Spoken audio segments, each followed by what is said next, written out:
জানিয়ে দেব গুরুত্বপূর্ণ আপডেট আন্তর্জাতিক সংবাদ। শুরুতেই সংবাদ শিরোনাম, পরে বিস্তারিত। ত্রাণের জন্য 5 ঘন্টার পথ পাড়ি, চোখে গুলি খেয়ে ফিরল কিশোর। এরপর জানিয়ে দেব নেতানিয়াহুকে থামাতে ট্রাম্পকে 600 অবসরপ্রাপ্ত ইসরায়েলি কর্মকর্তার চিঠি। আরও জানিয়ে দেব 10,000 মেগাওয়াট বিদ্যুৎ উৎপাদনে বিশাল চুক্তি সই আফগানিস্তানের। সর্বশেষ জানিয়ে দেব ফিলিস্তিনকে স্বীকৃতিতে ট্রাম্পকে ডেমোক্রেট ও আইন প্রণেতাদের চিঠি। এতক্ষণ শুনছিলেন সংবাদ শিরোনাম, এবার বিস্তারিত। তার আগে অনুরোধ থাকবে আজকের এই ভিডিও সম্পর্কে আপনার মূল্যবান মতামত। ভিডিওটি ভালো লাগলে লাইক, কমেন্ট ও শেয়ার করে সবাইকে দেখার সুযোগ করে দিন। ত্রাণের জন্য 5 ঘন্টার পথ পাড়ি, চোখে গুলি খেয়ে ফিরল কিশোর। ক্ষুধার্ত পরিবারের জন্য খাবারের খোঁজে রওনা হয়েছিল ফিলিস্তিনি এক কিশোর আব্দুর রহমান আবু জাজ্জার, কিন্তু খাবারের বদলে ফিরতে হয়েছে গুলিবিদ্ধ হয়ে। যুক্তরাষ্ট্র ও ইসরায়েল নিয়ন্ত্রিত জিএইচএফ ত্রাণ কেন্দ্রে গিয়ে গুলিবিদ্ধ হয় মাত্র 15 বছর বয়সী এই কিশোর। ইসরায়েলি সেনাদের গুলি লাগে তার বা চোখে। বর্তমানে সে হাসপাতালে চিকিৎসাধীন। খবর আল জাজিরার। বা চোখে সাদা রঙের ব্যান্ডেজ বাঁধা অবস্থায় হাসপাতালের বিছানায় শুয়ে থাকা জাজ্জার আল জাজিরাকে জানান, চোখে গুলি লাগার পর ইসরায়েলি সেনারা তাকে লক্ষ্য করে অনবরত গুলি ছুড়তে থাকে। তখন জাজ্জারকে মনে হয়েছিল এই বুঝি শেষ, মৃত্যু সন্নিকটে। কিশোর জাজ্জার বলেন, আমার ভাই বোনদের খাওয়ার মতো কিছু না থাকায় রাত প্রায় 2টার দিকে প্রথমবারের মতো ওই ত্রাণ কেন্দ্রে যায়। অনেক ভিড়ের মধ্যে গাজানগরীর আল মুনতাহাজ পার্কের ওই কেন্দ্রে পৌঁছাতে জাজ্জারের প্রায় 5 ঘন্টা সময় লেগেছিল।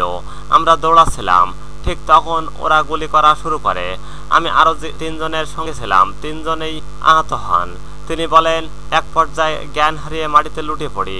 যখন জ্ঞান ফেরে আমি আশেপাশের লোকজনকে জিজ্ঞেস করছি আমি কোথায়, তখন আশপাশের লোকজন জানান আমি গুলিবিদ্ধ। চোখে অস্ত্রোপচার করানো হয়েছে জানিয়ে জাজিরা বলেন, আশা করি আমাদের শক্তি ফিরে আসবে। এদিকে গাজা স্বাস্থ্য মন্ত্রণালয়ের রোববার জানান তারা প্রায় 119টি মরদেহ পেয়েছে, যার মধ্যে 15টি মরদেহ ধ্বংসস্তূপের মধ্য থেকে উদ্ধার করা হয়েছে। এছাড়া গত 24 ঘন্টায় 866 জনের বেশি আহত ব্যক্তিকে হাসপাতালে নেওয়া হয়েছে। হাসপাতালের একটি সূত্র আল জাজিরাকে জানান, রোববার প্রায় 92 জনকে গুলি করে হত্যা করে ইসরায়েল। এদের মধ্যে 56 জন খাবারের সন্ধানে গিয়েছিল। নেতানিয়াহুকে থামাতে ট্রাম্পকে 600 অবসরপ্রাপ্ত ইসরায়েলি কর্মকর্তার চিঠি। হামাস এখন আর ইসরায়েলের কৌশলগত হুমকি নয়। প্রথম একটি ন্যায়সঙ্গত থামলেও এখন এই যুদ্ধ আর ন্যায়সঙ্গত নয়।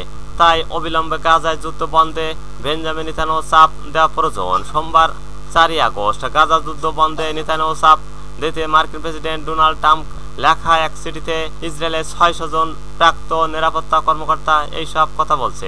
এক প্রতিবেদনে বিবিসি জানিয়েছেন, নেতানিয়াহু সরকারের উপর চাপ সৃষ্টি করতে ডোনাল্ড ট্রাম্পের কাছে যারা চিঠি লিখেছেন তাদের মধ্যে গোয়েন্দা সংস্থার প্রাক্তন প্রধানরাও রয়েছে। 10,000 মেগাওয়াট বিদ্যুৎ উৎপাদনে বিশাল চুক্তি সই আফগানিস্তানের। 10,000 মেগাওয়াট বিদ্যুৎ উৎপাদনের জন্য দুবাই ভিত্তিক জ্বালানি উৎপাদনকারী প্রতিষ্ঠান আজিজিও এনার্জি প্রাইভেট কোম্পানির সঙ্গে $10 মিলিয়ন বিশাল চুক্তি সই করেছে আফগান সরকার।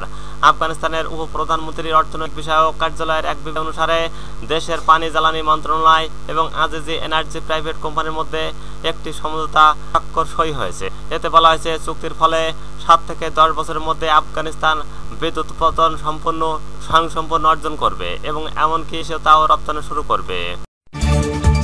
ফিলিস্তিনকে স্বীকৃতিতে ট্রাম্পকে ডেমোক্রেট আইন প্রণেতাদের। ট্রাম্প প্রশাসনের প্রতি ফিলিস্তিন রাষ্ট্রকে স্বীকৃতি দেওয়ার আহ্বান জানিয়ে 13 জন মার্কিন ডেমোক্রেট আইন প্রণেতা এক চিঠিতে সই করেছেন। মার্কিন আক্সিওস ও পটেল এক প্রতিবেদনে এই খবর জানিয়েছে। সোমবার 4 আগস্ট লাইভ প্রতিবেদনে আল জাজিরা জানান, এই পদক্ষেপটি গাজার ক্রমবর্ধমান মানবিক সংকট নিয়ে মার্কিন আইন প্রণেতাদের মধ্যে ক্রমবর্ধমান উদ্বেগের প্রতিফলন ঘটায়, যেখানে 22 মাস ধরে ইসরায়েলের ধ্বংসযোগ্য যুদ্ধ অব্যাহত রয়েছে। ফ্রান্স, যুক্তরাজ্য, কানাডার সাম্প্রতিক পদক্ষেপের পর মার্কিন আইন প্রণেতাদের এই আহ্বানটি এলো। এটি ফিলিস্তিন রাষ্ট্রের বিষয়ে তাদের অবস্থান পরিবর্তনের ইঙ্গিত দেয়। আল জাজিরা জানিয়েছেন, ক্যালিফোর্নিয়া আইন প্রণেতা রোক খান্নার নেতৃত্বে ওই চিঠিতে নতুন সই করার লোকের সংখ্যা বেড়ে চলেছে। এদের মধ্যে রয়েছেন চেলি পিং নাইডিয়া ও ভেলাসকুয়েজ এবং